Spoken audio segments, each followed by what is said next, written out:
이 불이 큰 불을 일으킵니다.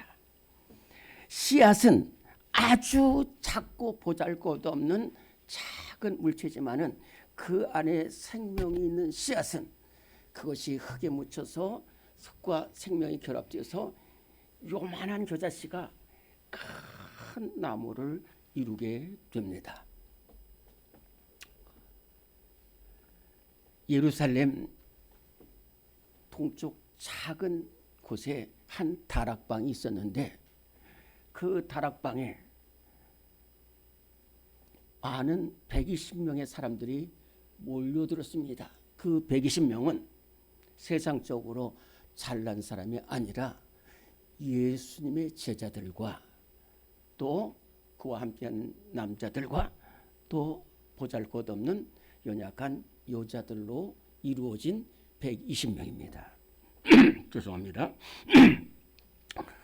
근데 그 무리는 세상적으로 보면 다 보잘것없는데 그 무리에게는 생명이 있었다는 것입니다.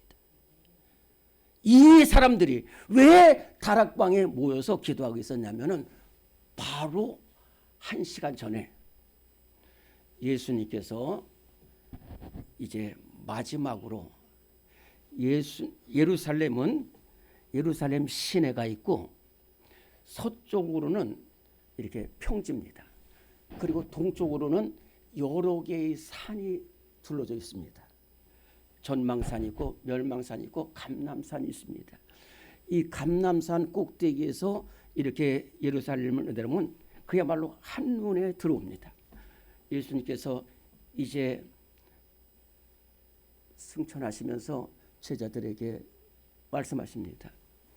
너희는 이 예루살렘을 떠나지 말고 하나님께서 약속하신 성령을 기다리라. 너희가 오직 성령이 너희에게 임하면 너희가 권능을 받고 예루살렘과 온 유대와 사마리아와 땅끝까지 이르러 내 증인이 되리라 말씀하셨습니다. 그런데요, 그 놀라운 것은 그 험한 그 예루살렘 핍박과 박해가 드글드글하는 이 예루살렘으로 이 예수님의 말씀을 들은 제자들과 여자들이 그 다락방에 모여서 기도합니다. 예수님이 성령을 받으면 너희가 권능을 받고 예루살렘 온 유대와 사마리아 땅까지로 내 증인들. 하나님, 그러면서 약속하신 것을 주시옵소서. 약속하신 것을 성령을 내려주셔서 성령으로 충만케 하옵소서. 밑도 끝도 없이 기도하는 겁니다. 밑도 끝도 없이 기도하는, 언제 오실지, 언제 성령을 받을지, 어떻게 모릅니다. 그저 예수님이 말씀하셔도 너희가 성령을 받으면 너희가 권능을 받아서 다이너마이트 같이 일어나서 예루살렘과 온 유대와 사마리아 땅까지 내 증인이 되라는 말씀을. 그러던 어느 날 10일이 지난 날이 바로 이스라엘 나라의 오순절날입니다. 이 오순절날 그렇게 기도하던 그 120명에게 성령이 불같이 임하게 하시고 바람같이 임하게 하시고 불의 혀같이 갈라지는 것이 각 사람 위에 임하게 되면서 이 사람들이 성령으로 충만해가지고 자기도 모르는 사이에 뜨거워지고 자기도 모르는 사이에 방언으로 말하기 시작했어요. 그러면서 담대하게 복음을 외쳤어요. 그 전까지는 예수님을 부인하고 도망치던 베드로가 성령으로 충만한 사람이 되었고, 사랑이 메말랐던 이 사도 요한이 성령을 충만하게 되고, 모든 사람들이, 거기에 모든 사람들이 다 성령 충만을 입어서 나가서 복음을 전하지 않고 견딜 수 없는 사람들이 되었어요.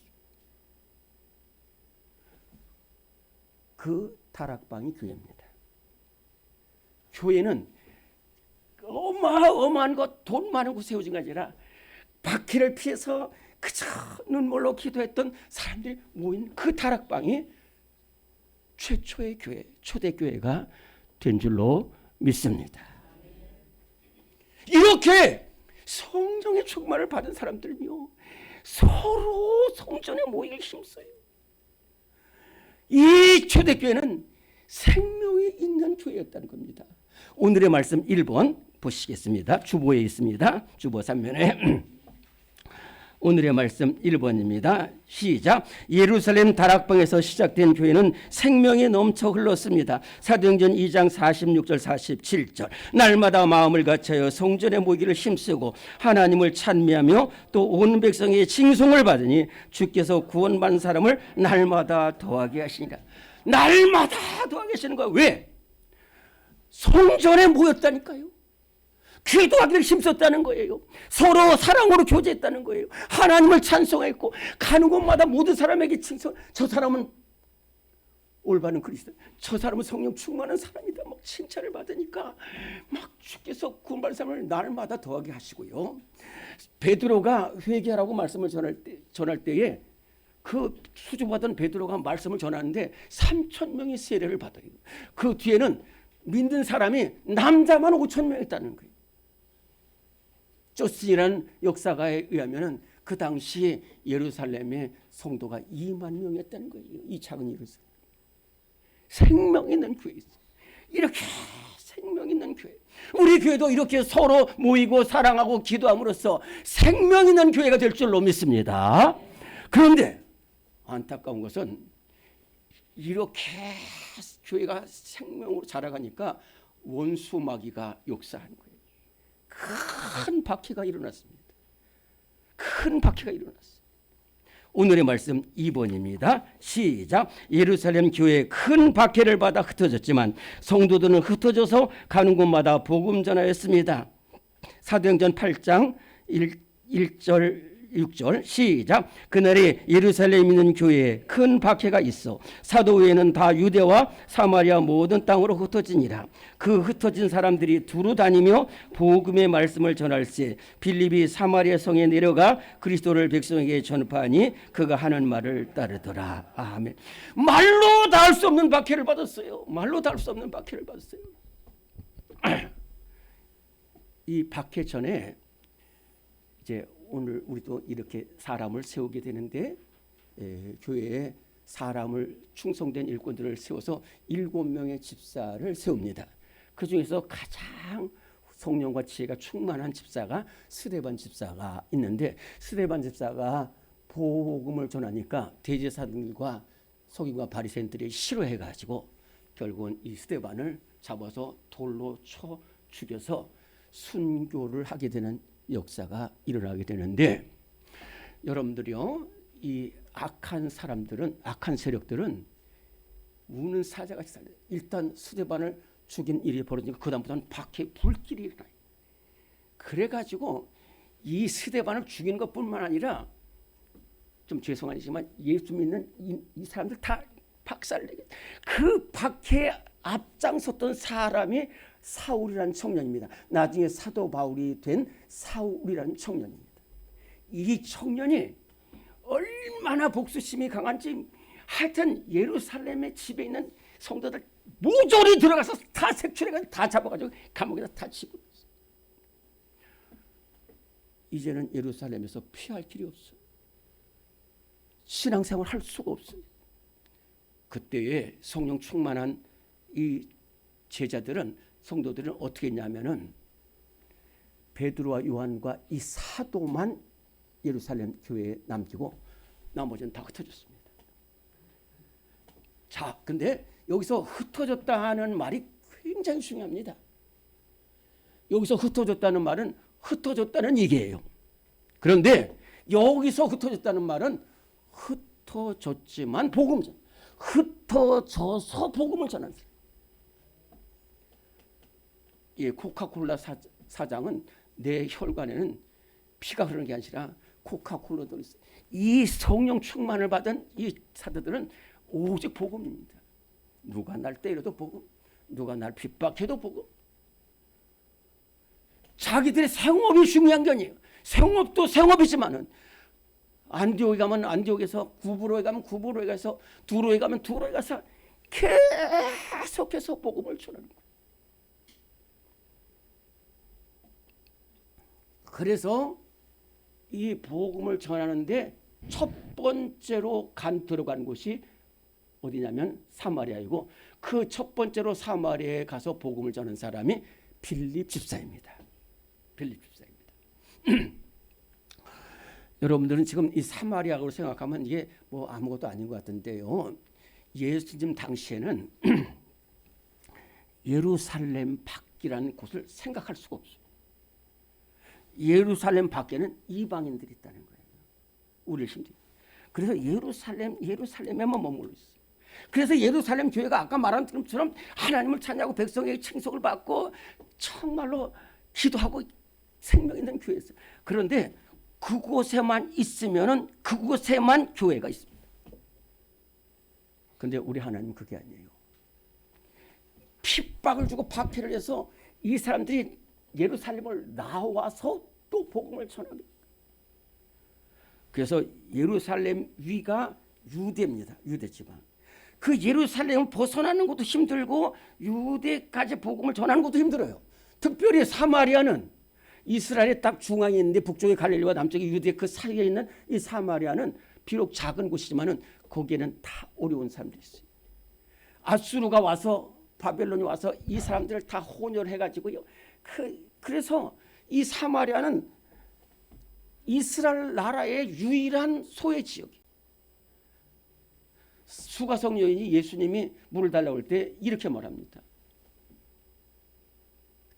당신은 유대인인데 사마리아 여자인 내게 어찌 물을 달라 하십니까? 이만큼 사마리아가 천대받고. 그런데 거기에도 복음을 전하는 거예요. 거기에도 복음을 전하는 거예요.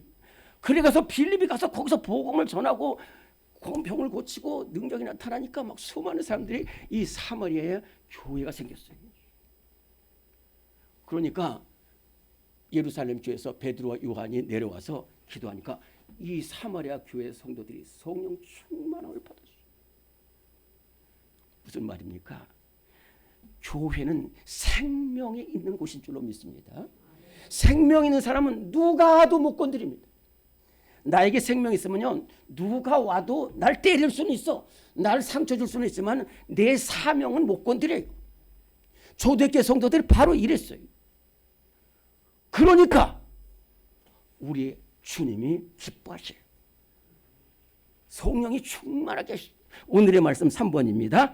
시작. 주님의 은혜로 교회는 크게 성장하였습니다. 사도행전 9장 31절입니다. 그리하여 온 유대와 갈릴리와 사마리아 교회가 평안하여 든든히 서가고 주를 경외함과 성령의 위로로 진행하여 그 수가 더 많아지니라. 아멘. 교회는 어떤 곳이냐? 첫째로 주님이 세우신 곳이에요. 주님이 피 흘려 사시는 곳입니다. 우리 이따가 208장 보지만 내 주의 나라와 주 계신 성도들과 피 흘려 사신 교회를 늘 사랑합니다. 사도행전 마태복음 16장 18절에 내가 이 반석 위에 내 교회를 세우리니 음부의 권세가 이기지 못하리라고 그랬어요. 예수님이 직접 세우셨어요.